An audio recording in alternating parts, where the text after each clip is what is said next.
A little while ago, we were sent a device called the Bittboy, something that I really couldn't recommend because of all the piracy concerns I had with it.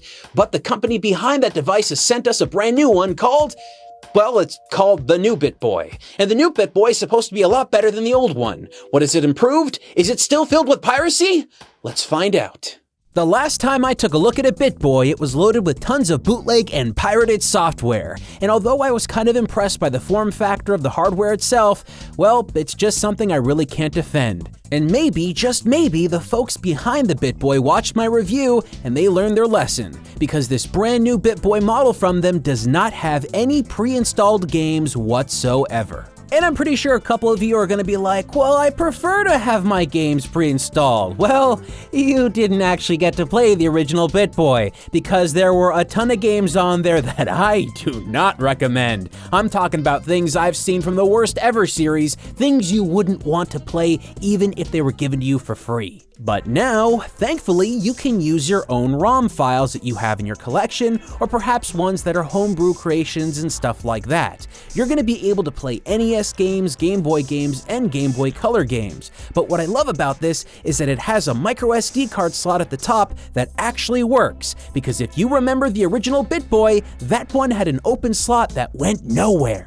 There's no need to download or configure any of the emulators whatsoever. All you need to do is drop the ROMs directly on a micro SD card and you're good to go, which is a pretty easy thing considering that some of these devices can be a lot more difficult. The new Bittboy, just like the old one, feels relatively solid, but the buttons and D-pad feel just a little bit squishy. And believe me, that will affect you when you're playing games. But one thing that is improved over the original is that the sound is a lot better. For example, on the original Bittboy, if you were to get to the second stage of Double Dragon, it would sound like this.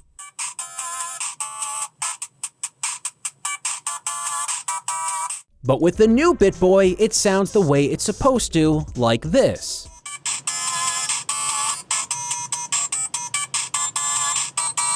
General sound quality is pretty good across the board, but we did notice a couple of instances where games just weren't being emulated properly with the right kind of sound effects. It didn't happen a lot, but when it was there, it was pretty noticeable.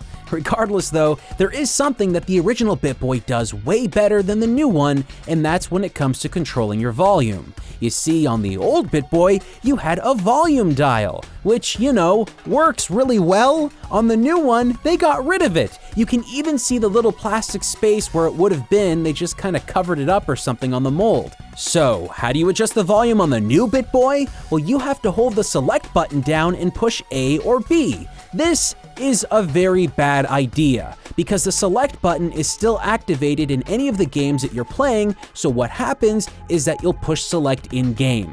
If you're playing a game where it uses select as a function, you'll activate whatever that is, and that's not the way volume control should work on a device like that. They got it better on the original Bittboy, and they failed tremendously on this one.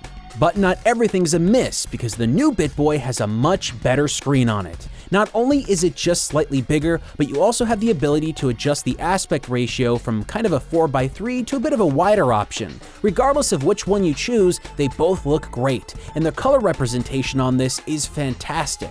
Personally, I can completely look past the mistake of volume adjustment on here because of how much better the screen is. But then, when you want to adjust the screen brightness, you have to hold down the select button and push the two turbo buttons at the top, so you run into the exact same problems while adjusting the volume. And unfortunately, the only way to adjust the volume and the screen brightness is while you're playing a game, so it will always affect you. And just like the original Bittboy, this one has composite video out. But it kinda sucks because the image on the screen on the device itself looks so much better than the image it outputs from these composite cables. The operating system on this thing is incredibly sparse. You're gonna have access to an NES menu, a Game Boy menu, and a Game Boy Color menu, but there's very few options or settings that you can change for any of the emulation whatsoever. Now, you might notice that the main menu here is stretched and pulled past the boundaries of the screen. Now, this seems to only happen when you use the video output on the device itself. On the built-in screen, this looks fine, and so do the games as well. This only really seems to affect the menu and nothing else.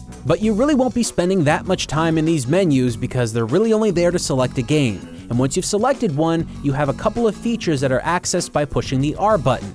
Now on the original Bittboy, that R button would just reset the system. On the new Bittboy, you have the ability to adjust the aspect ratio, you also have the ability to turn the video output on and off from the composite video cable, and you have save state support, which is a nice addition because that definitely wasn't on the original model.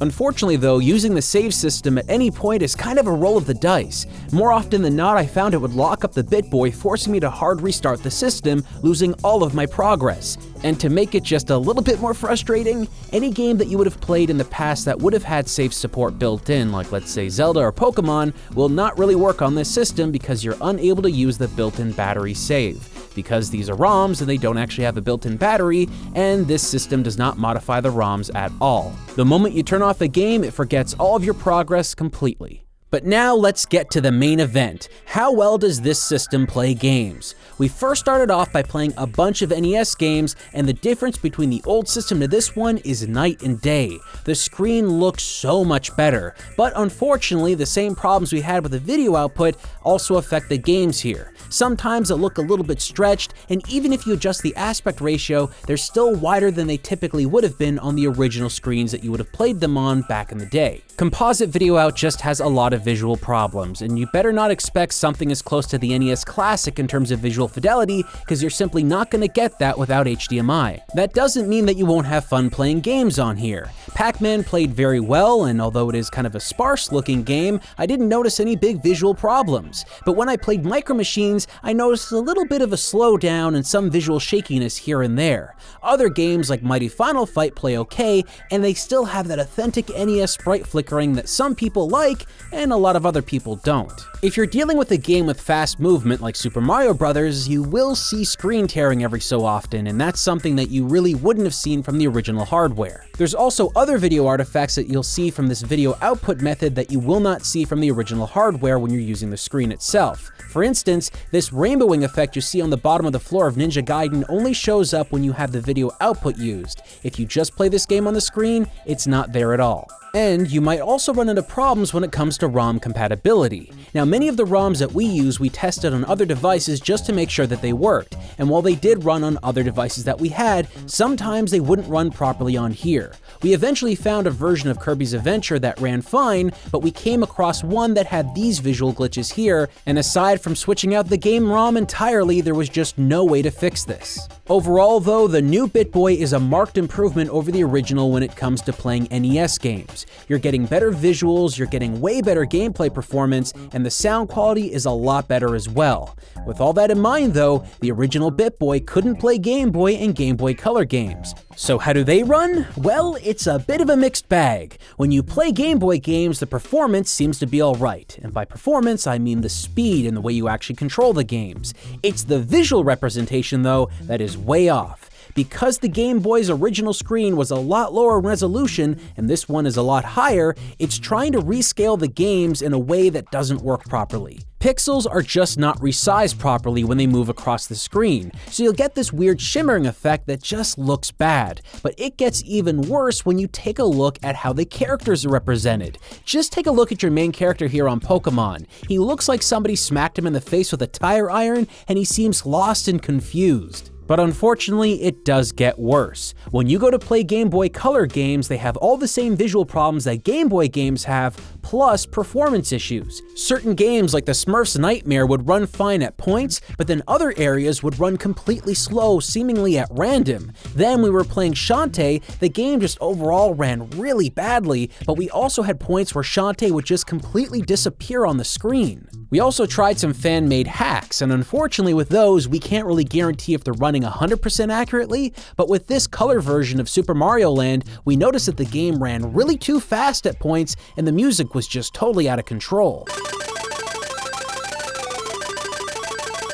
So, as you can see, Game Boy Color games and Game Boy games probably shouldn't be played on the system. Even if the games tend to run okay, which some of them do, visually they just look off. What I believe this system is really best at is playing NES games, which is funny considering what it looks like. And although it's got a couple of rough edges, I think a couple people out there might really enjoy this device, specifically if you're looking to play NES games on the go in this small form factor. And because they removed all that pirated and bootleg software, I think a lot more people out there will have a better experience getting one of these things and not feeling so worried about playing bad versions of good games. The new Bittboy plays NES games better than the old one, but when it comes to Game Boy and Game Boy Color games, it just doesn't do it that well. And for anyone out there that's looking to get that kind of portable gaming, I really wouldn't recommend it. But if you want NES games on the go, this is something that I can easily recommend because there's no pirated software on here, which is a big plus in my books.